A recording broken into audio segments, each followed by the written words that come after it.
Hello, my dear students. Welcome to my YouTube channel. So, today we will start our new chapter, that is a coal and petroleum from Cordova Science Class 8 book, that is a new edition. Okay, so coal और petroleum तो आपको पता ही है. कोल होता है कोयला, petroleum is petrol जो हम अपने व्हीकल्स में डलवाते हैं. So we use various things और materials to fulfil our basic needs to survive and also live comfortably.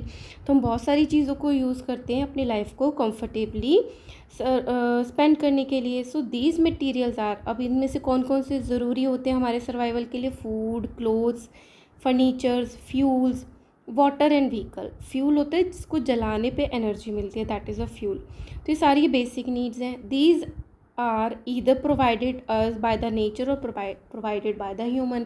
या तो नेचर ने अपने आप दिया है या ह्यूमन ही ने उसको प्रिपेयर किया है. Air, water and fuel are provided by the nature. तो ये तीन चीज़ें हैं जो नेचर देती है. Food, clothes and furniture have been made by human efforts. चीज़ें तो नेचर की यूज़ होती है बट एफर्ट लगता है ह्यूमन का. ठीक है. So natural resources are materials found in nature, जो नेचर में प्रेजेंट होते हैं, such as air, water, land, plants and minerals that support our survival. वो क्या होते हैं? Natural resources. अब जो नेचुरल रिसोर्सेज हैं डिपेंडिंग अपॉन द अबंडेंस, कि कितनी क्वांटिटी में प्रेजेंट है, and the availability, natural resources are broadly classified into. तो कितने ज़्यादा हैं, कम है, अवेलेबल है या नहीं है, उस पर डिपेंड करके इसको टू टाइप्स में डिवाइड किया गया है नेचुरल रिसोर्सेज को. ना first is in exhaustible natural resources, second is exhaustible. अब एग्जॉस्टिबल से समझ आ रहा है, एग्जॉस्ट मतलब थक गए, ख़त्म हो रहा है, मतलब एक टाइम के बाद जो नेचुरल रिसोर्सेज ख़त्म हो जाएंगे उनको एग्जॉस्टिबल बोलते हैं.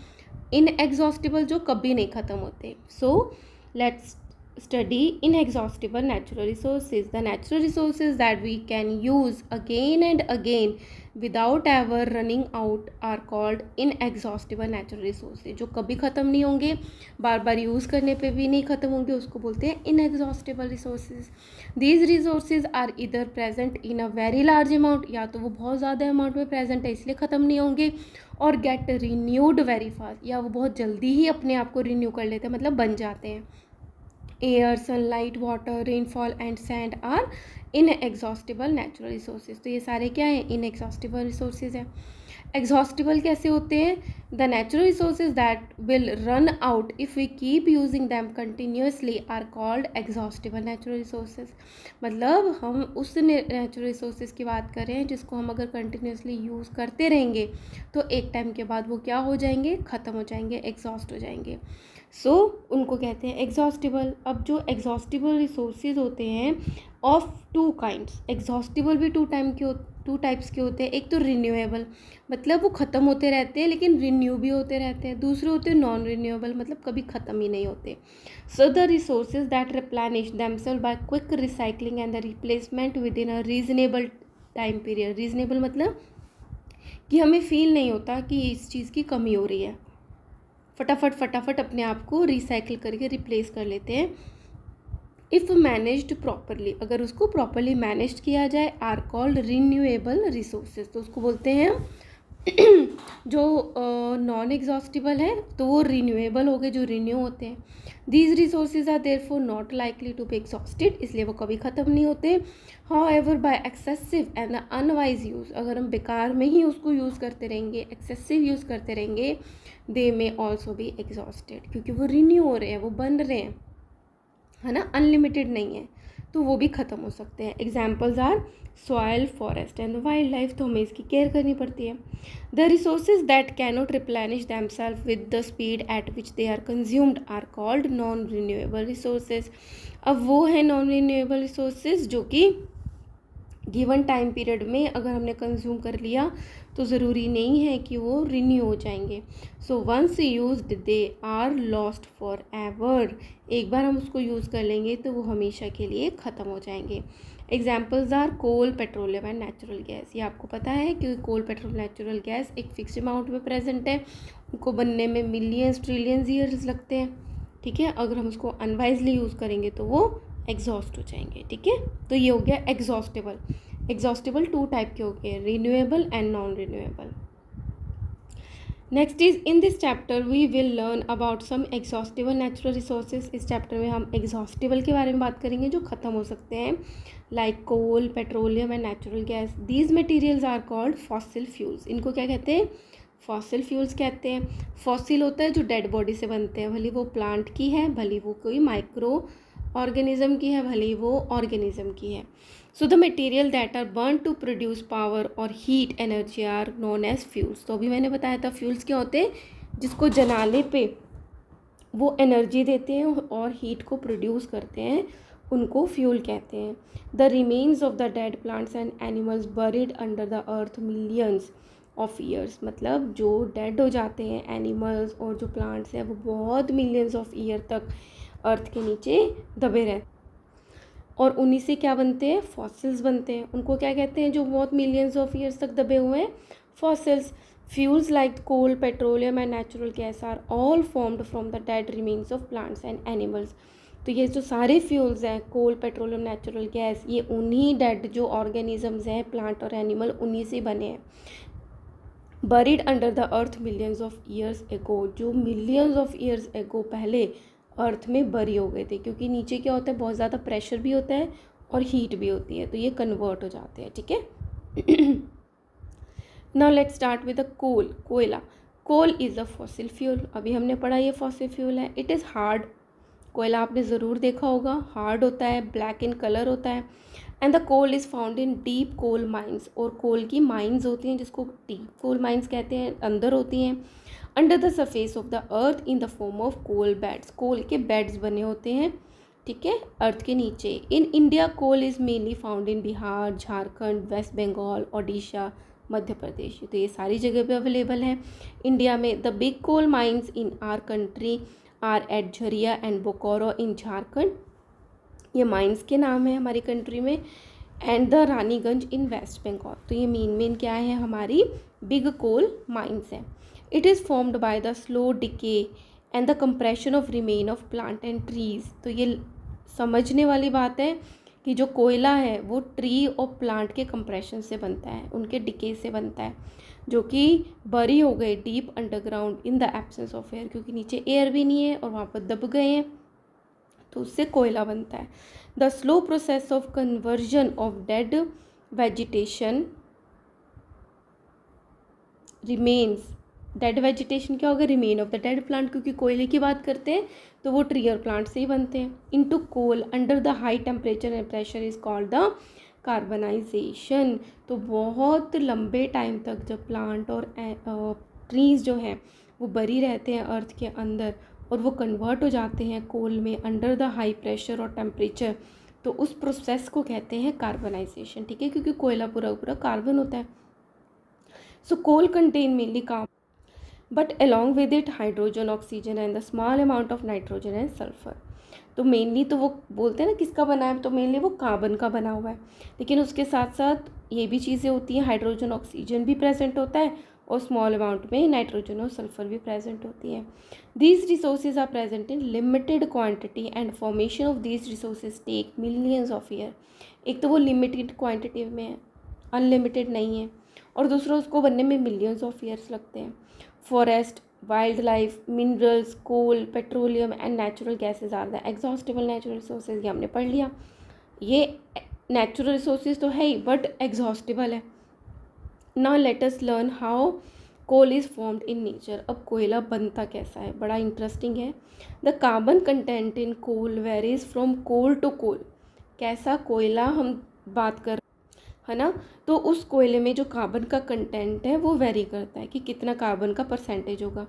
Based on this variation coal is divided into 4 major types. तो इसलिए हमने कार्बन का कितना कंटेंट है तो कोयले को हमने 4 मेजर टाइप्स में डिवाइड कर दिया। सबसे पहला है एंथ्रेसाइट कोल। इसमें 86 to 92% कार्बन प्रेजेंट होता है। It is the best quality of coal. तो कोयले की ये बेस्ट क्वालिटी है। Bituminous coal, it has 70 to 85% carbon, इससे कम होता है एंथ्रेसाइट से। It is also considered good for industrial use. ये इंडस्ट्रियल यूज़ के लिए भी अच्छा माना जाता है। Next is lignite coal. इसमें 65 to 70% कार्बन होता है और कम होता है। Peat control has less than 60% carbon, इसमें और कम होता है। It is found closer to the surfaces as compare to the other type of coals. तो जो पीट कोल होते हैं वो अर्थ में सरफेस की तरफ प्रेजेंट होते हैं, ठीक है। तो यहाँ पे दिखाया गया है, ये रहा पीट कोल, ये अर्थ की तरफ ही है ना। Peat is formed here, forest grew 300 million year ago but were buried due to natural disaster. तो पीट किससे बनता है? जो 300 मिलियन एगो कुछ फॉरेस्ट रहे होंगे, जब कोई तूफान कुछ भी अर्थक्वेक कुछ भी आया होगा तो वो बरी हो गए होंगे नीचे, उनसे बना है। इसमें क्या है? लिग्नाइट एंड बिटुमिनस, ये और नीचे है। Coal are compressed to form lignite and bituminous coal, जिसमें 65 to 85% कार्बन होता है। फिर देखो और नीचे कहते हो हाई ग्रेड कोल मिलता है। Eventually anthracite coal is formed, has more than 86% carbon, तो it is the best quality of the coal. तो जितना नीचे जाते रहेंगे क्वालिटी हमें बेस्ट मिलती जाएगी, ठीक है। अब ये जो कोल है इसका यूज़ कहाँ होता है? घरों में होता है, फैक्ट्रीज में होता है, ये तो हमने सीख लिया। So first is coal is used in a thermal power plants to produce electricity. अब कोल मोस्टली बच्चों का ये क्वेश्चन होता है कि कोयले को जला के इलेक्ट्रिसिटी कैसे बनती है। कोयले को जब हम बर्न करते हैं तो एनर्जी मिलती है, एनर्जी से बड़े बड़े टरबाइन्स मूव करते हैं जिससे पानी मूव करता है, और पानी के मूवमेंट से मैग्नेटिक एनर्जी प्रोड्यूस होती है जिससे कि इलेक्ट्रिसिटी बनती है थर्मल पावर में। तो कोल इज़, ये आप 10th क्लास में पढ़ोगे, ये भी इंटरेस्टिंग है। So coal is use in thermal power plants to produce electricity production में कोयला को जलाने में काम आ गया। Coal is used in chemical industries to produce organic compound such as the phenol, benzene, toluene and the naphthalene. तो वो क्या है?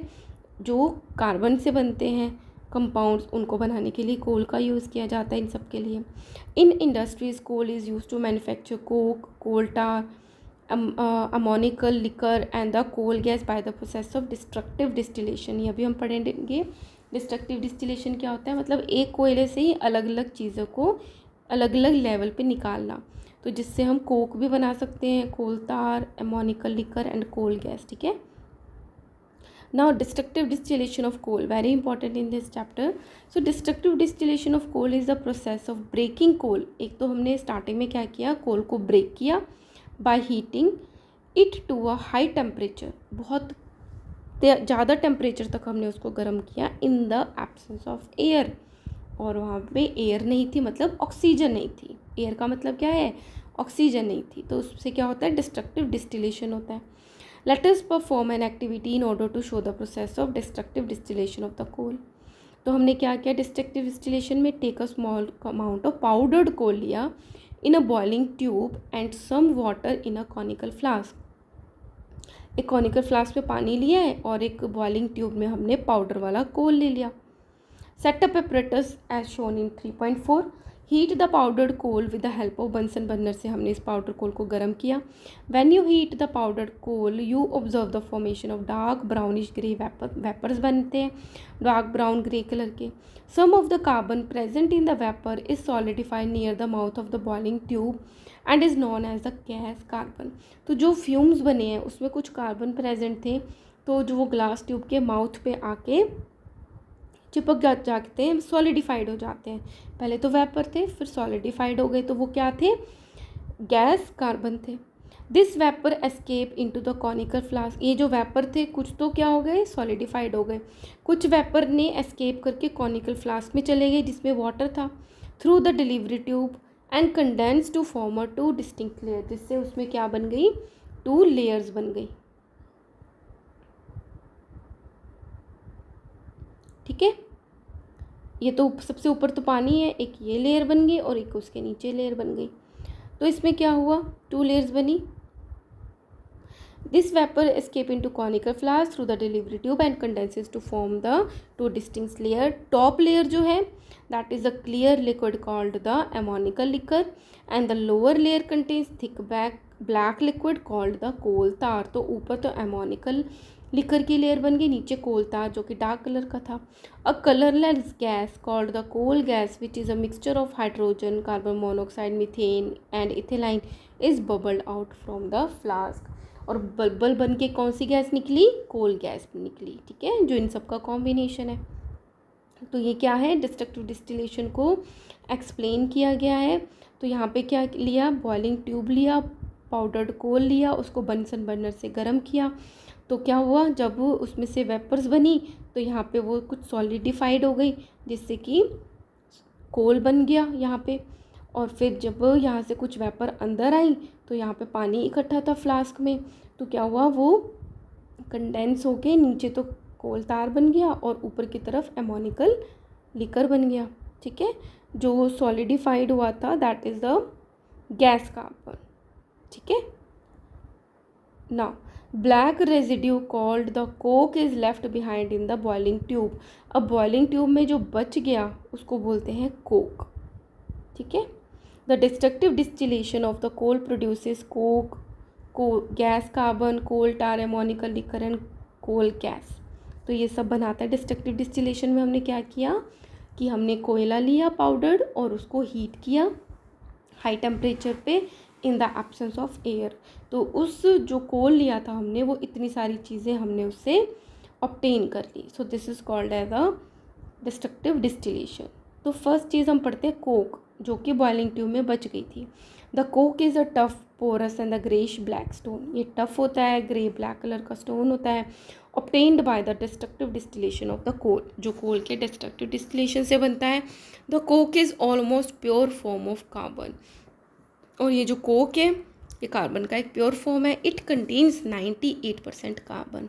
तो प्योर ही हो गया लगभग, है ना, 98% कार्बन प्रेजेंट है। अभी कोक काम कहाँ आता है, uses of coke. The coke is an essential raw material for the iron and steel industry to heat the furnaces. इनको गर्म करने में आयरन और स्टील इंडस्ट्री में यूज़ किया जाता है कोक का। Coke is used as a reducing agent in extractions of metal from their ores. ये आप 9th क्लास में पढ़ोगे कि जो मेटल्स होते हैं वो हमें अर्थ से कॉम्बिनेशन में मिलते हैं। ऐसा नहीं है कि हमें एल्युमिनियम चाहिए तो एल्युमिनियम हमें रखा मिल जाएगा, नहीं, वो और मेटल्स के साथ मिक्सचर में मिलता है, तो उसको बोलते हैं ओर्स, जिससे को हमें एल्युमिनियम, आयरन, इन सबको अलग अलग करना पड़ता है। तो उसमें जो कोक है वो यूज़ होता है एज अ रिड्यूसिंग एजेंट। ये आप बड़ी क्लासेस में पढ़ोगे रिड्यूसिंग एजेंट क्या होते हैं। सबसे पहले आप इतना बेसिक समझ लो। The coke is used for manufacturing producer gas, carbon monoxide plus nitrogen, and water gas, that is a carbon monoxide plus hydrogen. इनको वो बनाने में काम आता है। तो प्रोड्यूसर गैस और वाटर गैस बनाने में ये जो कोक है वो काम आता है। Next is coal tar. Coal tar is a black viscous liquid with an unpleasant smell. Smell भी इसकी अच्छी नहीं होती। It is obtain during the destructive distil. और ये डिस्ट्रक्टिव डिस्टिलेशन में हमने पढ़ लिया, ये मिलता है कोल तार नीचे की तरफ फ्लास्क में। It is a mixture of more than 200 different carbon compounds. इसमें 200 से ज़्यादा डिफरेंट कार्बन के कंपाउंड्स होते हैं कोल तार में। And it is use in making paints, pesticides, perfumes and synthetic fibres. इन सबको बनाने में काम आता है। Now come to the coal gas. Coal gas is also obtained by the destructive distillation of the coal. Coal gas contain of 3 combustible gases. Combustible मतलब जो जलने वाली गैसेज होते हैं 3 तरीके की, namely hydrogen, methane and carbon monoxide. ये तीनों की तीनों क्या है, कंबस्टिबल गैसेज हैं। It was used for domestic cooking, मतलब घरों में कुकिंग में काम आती है, एंड लाइटनिंग पर्पजेज टिल 1960 तक ये जो कोल गैस थी इनमें ये डोमेस्टिक में और लाइटनिंग पर्पस के लिए, रोशनी के लिए यूज़ की जाती थी। Fourth is ammonium compounds. During destructive distillation of the coal ammonium compounds are produced. ये तो हमने पढ़ लिया, अमोनियम कंपाउंड्स बनते हैं। Which when dissolved in water, जब पानी में उसको घोलते हैं, form the ammoniacal liquid, liquid बन जाता है। It is use to manufacture nitrogenous compounds, और जिससे नाइट्रोजिनस कंपाउंड्स का मैन्युफैक्चरिंग की जाती। Let's do some MCQs। तो फर्स्ट MCQs है, विच one of the following product of coal is use as the production of nitrogen fertiliser. As a nitrogen fertiliser कौन सा जो कोल का प्रोडक्ट है वो यूज़ होता है, वो होता है अमोनिकल लिकर होता है। Second is which one of the following is the correct sequence of coal formation. Coal formation की करेक्ट सीक्वेंस क्या है हमने पढ़ा है, सबसे पहले पीट कोल, फिर लिग्नाइट, फिर बिटुमिनस, फिर एंथ्रेसाइट कोल। तो आंसर इज बी। सो इस वीडियो में हम कोल तक ही पढ़ेंगे. नेक्स्ट वीडियो में I will post about the petroleum students. And study hard, and if you like my work, kindly subscribe my channel. Okay, thank you.